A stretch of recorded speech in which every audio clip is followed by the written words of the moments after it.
baktım, beni taşlap gittiler.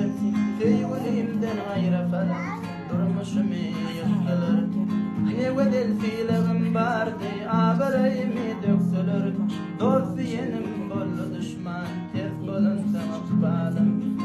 Ne vedel fiilim vardı, abarayımı döktülür. Dost yenim bollu düşman, ters bolun bağlım. Yalan yalan yalan yalan, bu dünyanın fücüsünü görenlerim yalan.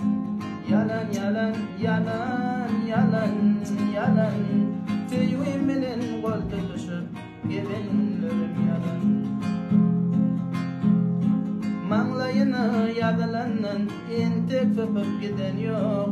Bugünleri düşünürken ağlanmarda gülen yok. Ayrılığın acısını menden ağır gören yok. Kimsin megin deyip duran bunu bana doğan yok.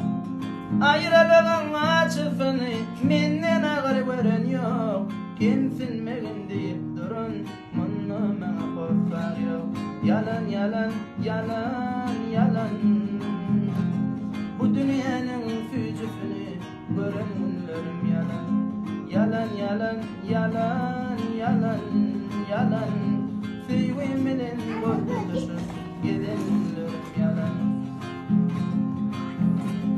Oğul Huday ağışan can bana bilim bağlayan, yeke yalmil galanmaktan bittiriğin dağlayan.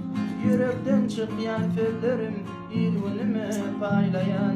Dost yenim bollu düşman, ters bolun sana bağlım. Yürekten çıkyan sözlerim ilgünümü paylayan.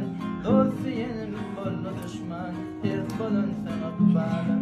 Yalan yalan yalan yalan, bu dünyanın fücüsünü görenlerim yalan. Yalan yalan yalan yalan yalan, tüyümün gol tutuşup gelin